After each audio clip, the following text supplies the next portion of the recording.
Thanks for tuning in to Steel City Football, the 4-1-2. It's a great day to be a Pittsburgh Steeler. Let's jump right in. So an article was written today about the Pittsburgh Steelers defense at training camp, that the defense will mix and match like never before. And I've been thinking about this a lot lately since I attended the last game of the Pittsburgh Steelers. You know, the Pittsburgh Steelers, we don't run a 3-4 defense anymore. This isn't Blitzburgh football at all. To me, the base defense is a 4-2-5. That's nothing similar at all or the equivalent to a 3-4 Blitzburgh defense. Now, we have 4 outside linebackers that are very capable. I believe Jack Sawyer could even play inside linebacker if asked to, but I don't think they will need him to do something like that. I think they just want to develop him as a pass rusher. You know, when you have Peyton Wilson, Patrick Queen, Holcomb, we obviously have the linebackers. We have enough linebackers to pull off running a 3-4 defense. And do I think that Peyton Wilson can rush the passer? Absolutely. But I don't want him to rush the passer. I want him to drop back into the middle of the field like Jack Lambert.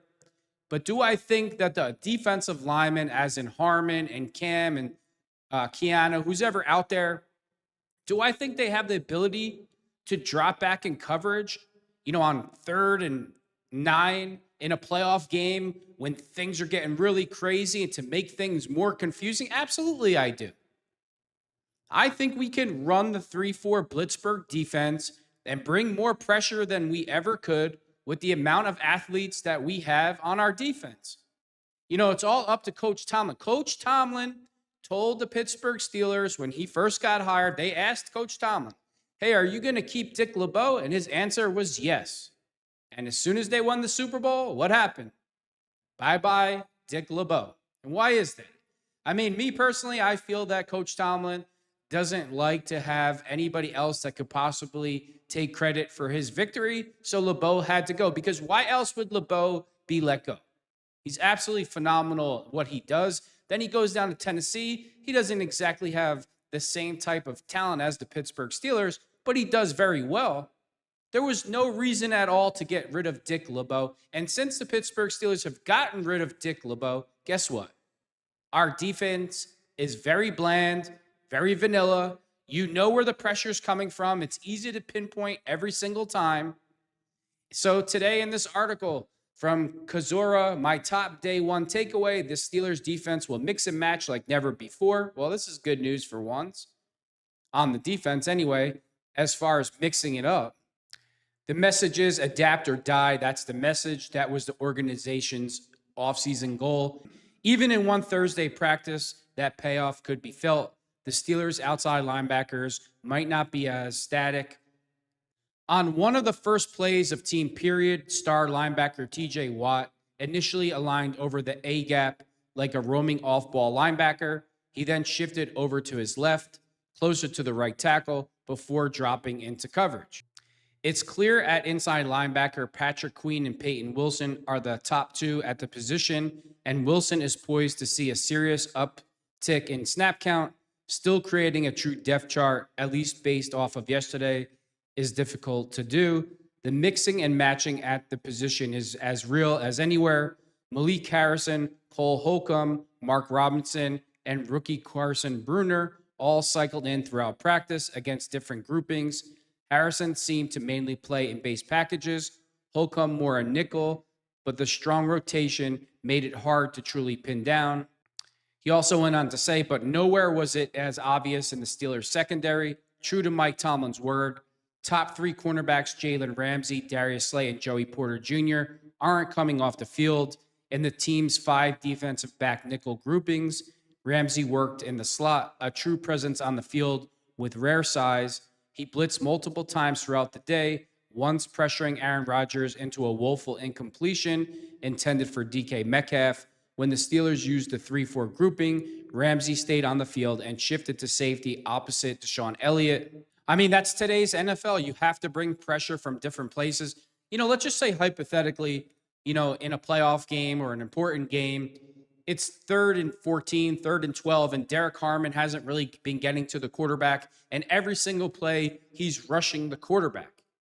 Would it kill you once in a while to mix it up and have Derek Harmon drop 10 yards to the middle of the field and maybe try to make something else happen on an obvious passing down? Give the quarterback a different look, try to confuse him, just playing Blitzburgh defense. I don't think that Dick Lebeau should have ever been fired. If you know what the craziest part about all of this was, Coach Tomlin had it the way that he wanted it. Coach Tomlin is going back to the way that it was. Before, we had pressure coming from everywhere with Dick LeBeau. We got rid of that for a couple years. So Tomlin creates the problem, and then he pretends like he's the solution. Well, why did you ever change it in the beginning? Why did you ever change it at all? It should have been left the same. You just come off a Super Bowl victory, fine. I mean, obviously, we know down the road, Big Ben retired and things kind of went bad. But why was there a need to change it? Why was Coach Tomlin allowed by the organization and the management to change the defense to a bland, vanilla 4-2-5 where a high school quarterback knows where the pressure's coming from? And I'm not exaggerating. You could take an elite high school prospect like Arch Manning when he was in high school, and if he played the Steelers defense with a professional offensive line, he would know where the pressure's coming from immediately. Tell me when I'm lying. Let me know in the comment section if I'm lying. Coach Tomlin was hired based off of one thing. Coach Tomlin told Art Rooney in the organization, I'm not going to fire Dick LeBeau. And Art Rooney came out and said, the reason why we gave Mike Tomlin the job is because before we hired him, he agreed not to get rid of Dick LeBeau. Oh, they get a Super Bowl ring. Bye-bye, LeBeau. What happens? The defense turns into a pretty much a complete mess. And what are we doing now? What is mixing and matching in Pittsburgh on defense? What is that called? You know what it's called?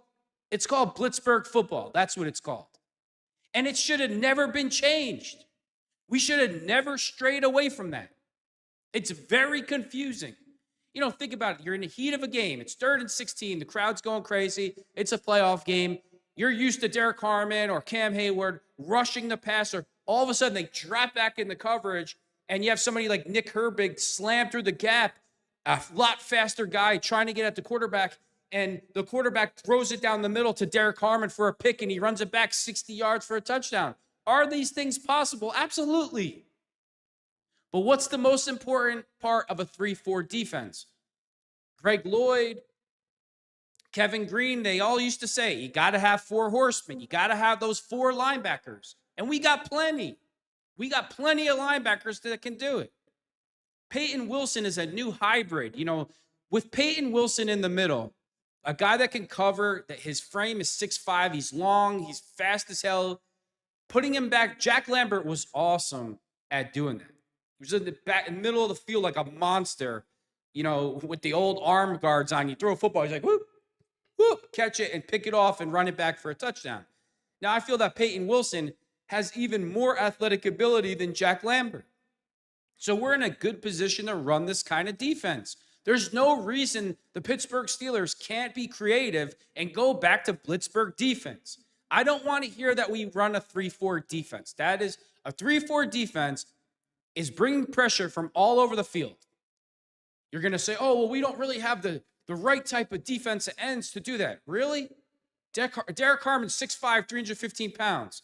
Cam Hayward, 6'5", 300 pounds. Keanu Benton is 310 pounds. We have, and they're all 6'5". There's not a short guy on there. I know you're going to, we need the Casey Hampton type nose guard. No, you don't. Derek Harmon alone can fill that. If you put Derek Harmon in the middle of the field in a 3-4 base defense, I'm telling you, he can create havoc alone just by himself. I'm fully on board with his talent and ability. And that's why the Pittsburgh Steelers took him in the first round, because they know what they've seen on the tape. They saw a guy that doesn't give up, that's extremely athletic, that has great feet, that doesn't take a play off. He's got a mean streak.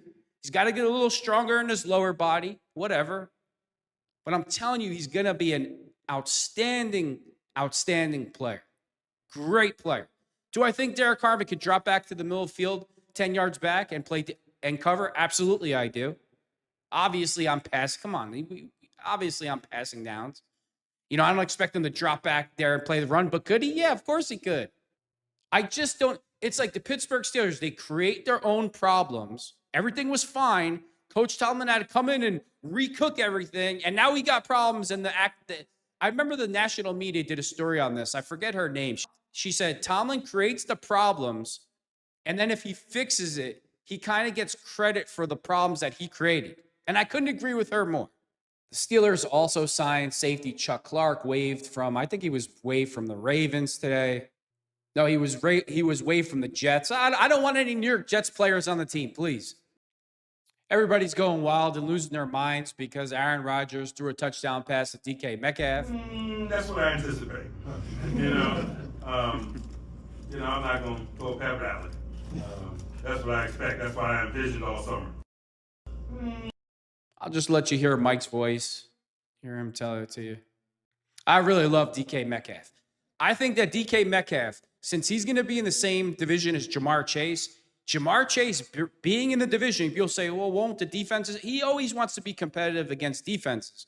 But since the perceived best receiver in the league, Jamar Chase, is in the same division, I expect DK Metcalf to even come out and play even harder and be more competitive than he usually is. And that's going to be the Jamar Chase effect on DK Metcalf. And I absolutely love it. I love DK Metcalf. Great move by the Pittsburgh Steelers and great move by Coach Tomlin for bringing him in.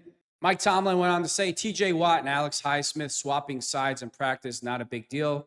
That's just a part of team development, Tomlin said Friday via the team's YouTube channel. I don't think it's a big deal, to be quite honest with you. Make them work on both sides, give them an opportunity to work against other people. It's just football this time of year. I mean, Coach Tomlin is the coach. If he wants TJ Watt to play on another side, sometimes TJ, just do what you're asked. Nobody's bigger than the team. Nobody. I love TJ Watt. I think he's the greatest pass rusher ever. But guess what? If you're getting double teamed and triple teamed and the offense knows exactly where you are and you don't want to move around, now you're hurting the team. I mean, I got to say that with kind of a grain of salt. There's 3 guys blocking the man. Somebody else should step up their play and make a play if 3 guys are blocking a guy. But you get my point. What would be the harm of, the offense comes out and they think you're at the last second, you switch over. And now 3 guys are blocking Nick Herbig while you're somewhere else on the field. You saw against the Dolphins what TJ Watt did when Mike McDaniel was looking for him. They didn't know where he was. He drops back in the coverage and he picks the ball off. That's Blitzburgh football. The Pittsburgh Steelers need to get back to that. Jono Smith, again, is limited. There's some guys, and see, this is the problem that I was talking about. Why does Jono Smith only had 1 good year? Now, I'm not saying he's faking it. I'm not saying he's faking injury, but some guys just don't like to practice. It's too hot. They don't want to be out there. They got their money. Some guys do this type of stuff. It happens in Pop Warner, happens in high school, happens in college, and don't think it doesn't happen in the NFL. And you wonder why. I'm always very super wary of one-hit wonders, especially in college. You have NFL players, right? The first 3 years in college, they didn't do nothing. They explode in their 4th year. To me, it's like, oh, do or die. If I don't work my butt off, I'm not going to get paid. I'm not going to get drafted. I'm always skeptical of one-year wonders. And Jono Smith, once again, is limited today in practice. People will say, oh, it's no big deal. It's the first 2 days of training camp. It is a big deal. You need to be on the field. You need to create chemistry with your wide receiver. Hey, look, everybody's super excited about Jalen Ramsey. From this point on, I'm going to do my best to try to move on from the Minka Fitzpatrick trade, even though it feels like a kick to my balls. But all reports are saying that Jalen Ramsey looks terrific, but Jono Smith hasn't been on the field yet, and I'm just going to leave it at that. And with that being said, thanks for tuning in to Steel City Football, the 4-1-2.